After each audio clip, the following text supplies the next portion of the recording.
एक सिपाही जो पुलिस विभाग का सिपाही है, जिसके साथ कप्तान साहब को स्वयं खड़ा होना चाहिए अपने सिपाही को न्याय दिलाने के लिए।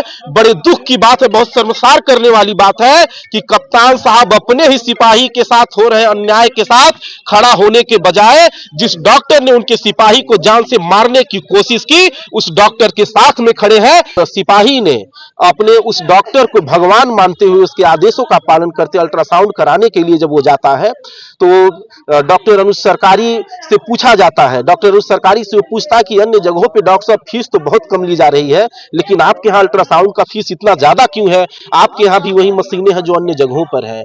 सिर्फ यही बात सुन करके डॉक्टर अनुज सरकारी तिलमिला जाते हैं और इतना बेरहमी से मारा जाता है, इतना बेरहमी से मारा जाता है। आप लोग वीडियो और फोटो को देखने का काम करेंगे। उस सिपाही का कोई ऐसा अंग नहीं है जिस अंग पे चोटें ना आई हो। आदरणीय योगी जी से मैं निवेदन करता हूं कि आप हमारी नेता आदरणीय बहन सुश्री मायावती जी के उस कार्यकाल को याद करके देखिए कि कितना बेहतर तरीके से आदरणीय बहन जी ने अपने कार्यकाल को चलाने का काम किया। कि श्री योगी आदित्यनाथ जी के जो अपने विरोधी हैं, जो उनके अपने विरोधी हैं, सिर्फ उनके ऊपर कार्रवाई की जा रही है, सिर्फ उनके घरों पे बुलडोजर चलाया जा रहा है और जो मुख्य अपराधी हैं जिनसे उनके अच्छे संबंध हैं, उन लोगों को एक बार पुनः उत्तर प्रदेश के अंदर बुला लिया गया है। डॉक्टर के जो गुर्गे हैं उन लोगों के ऊपर भी इन संगीन धाराओं के साथ में गुंडा एक्ट लगाने का काम किया जाए। अनुज सरकारी को गिरफ्तार करो, अनुज सरकारी को गिरफ्तार करो।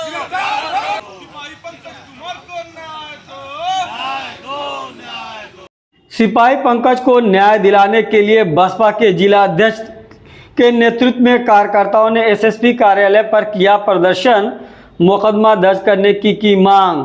आपको बता दें कि डॉक्टर वर्सेस सिपाही का मामला तूल पकड़ता जा रहा है। सिपाही पंकज को इंसाफ दिलाने के लिए सत्ताधारी विपक्ष व तमाम संगठन एकजुट होकर सिपाही पंकज को न्याय दिलाने की मांग कर रहे हैं, लेकिन जिस विभाग में पंकज अपनी सेवा देता चला आ रहा है उसका विभाग ही उसका साथ नहीं दे रहा है। डॉक्टर के संगठन के आगे कहीं ना कहीं विभाग बेबस होता नजर आ रहा है। आज सिविल लाइन स्थित एसएसपी कार्यालय पर बसपा के जिला अध्यक्ष ऋषि कपूर के नेतृत्व में तमाम कार्यकर्ताओं ने एसएसपी कार्यालय पहुंचकर प्रदर्शन किया और एसएसपी से मुलाकात करके सिपाही पंकज को न्याय दिलाने के लिए डॉक्टर के खिलाफ मुकदमा दर्ज करने की मांग की गई है।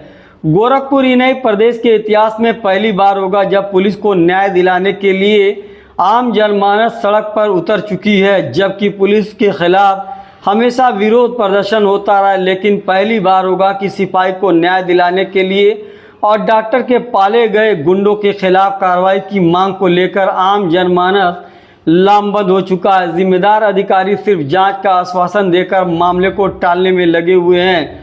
वहीं अधिवक्ता समाज ने कोर्ट की शरण लेकर सिपाही पंकज को न्याय दिलाने के लिए डॉक्टर के खिलाफ मुकदमा दर्ज करने के लिए कोर्ट में प्रार्थना पत्र दिया गया, जिसकी सुनवाई 18 अक्टूबर को होनी है। इसी बीच सिपाही पंकज की जमानत के लिए बार एसोसिएशन के अध्यक्ष भानु पांडे के साथ अधिवक्ताओं ने पंकज की जमानत के लिए पक्ष रखा।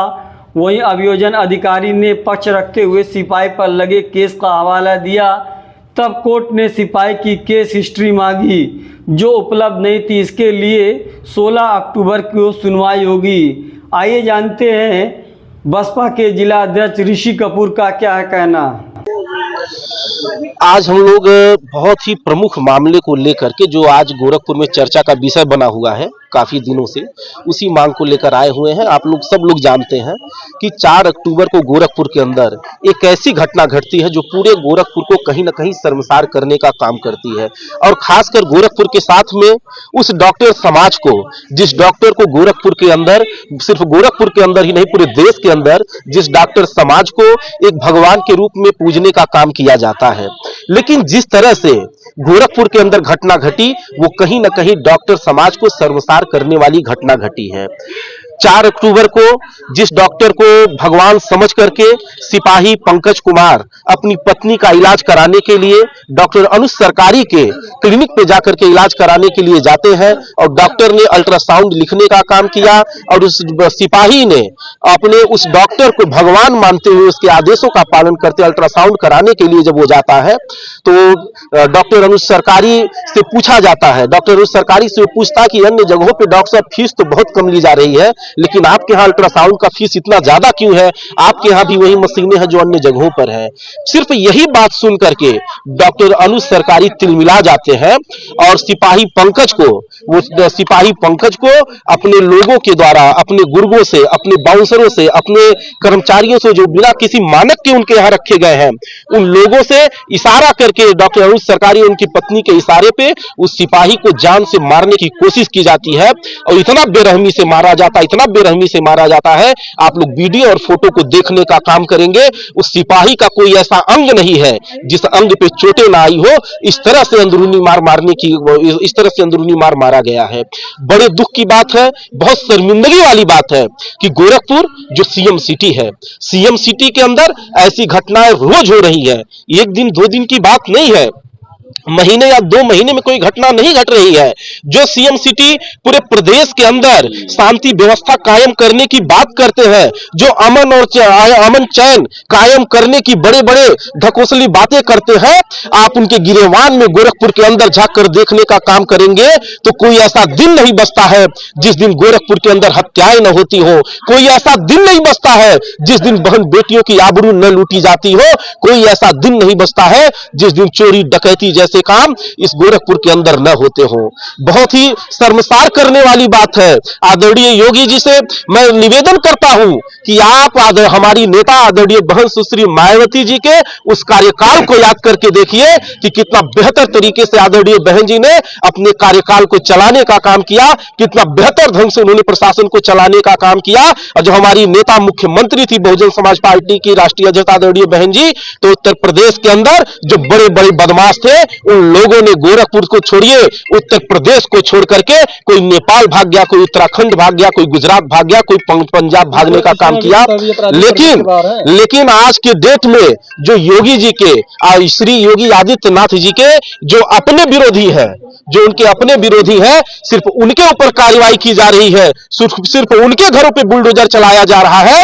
और जो मुख्य अपराधी हैं जिनसे उनके अच्छे संबंध हैं, उन लोगों को एक बार पुनः उत्तर प्रदेश के अंदर बुला लिया गया है। और इससे बड़ी घटना और क्या हो सकती है?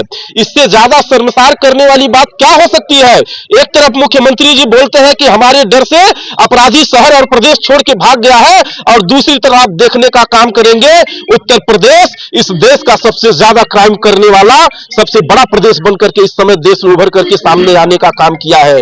हम लोग इस बात से काफी दुखी है कि एक सिपाही जो पुलिस विभाग का सिपाही है, जिसके साथ कप्तान साहब को स्वयं खड़ा होना चाहिए अपने सिपाही को न्याय दिलाने के लिए। बड़े दुख की बात है, बहुत शर्मसार करने वाली बात है कि कप्तान साहब अपने ही सिपाही के साथ हो रहे अन्याय के साथ खड़ा होने के बजाय जिस डॉक्टर ने उनके सिपाही को जान से मारने की कोशिश की, उस डॉक्टर के साथ में खड़े हैं। हम प्रमुख मांगों को लेकर के आज कप्तान साहब से मिलने आए हैं कि जिस डॉक्टर ने इतनी बड़ी घटना को अंजाम दिया, जिस डॉक्टर ने पुलिस विभाग के ही सिपाही को जान से मारने की कोशिश की, उस डॉक्टर के खिलाफ 307 जैसे संगीन धाराओं में मुकदमे दर्ज हो। क्योंकि सिपाही अनुसूचित जाति का है, उसके नाम से ही पता चल गया था डॉक्टर को कि अनुसूचित जात का सिपाही है। जातीय हिंसा करते हुए उस सिपाही को मारा गया है। तो हम निवेदन करेंगे कप्तान साहब से कि उस डॉक्टर के ऊपर सिपाही की पत्नी ने जो तहरीर दिया है उसमें ST/SC एक्ट के मुकदमे को भी दर्ज करने का काम करे, और उनके जो गुर्गे हैं, डॉक्टर के जो गुर्गे हैं, उन लोगों के ऊपर भी इन संगीन धाराओं के साथ में गुंडा एक्ट लगाने का काम किया जाए। इन्हीं मांगों को लेकर के आज हम लोग कप्तान साहब के पास आए हुए हैं।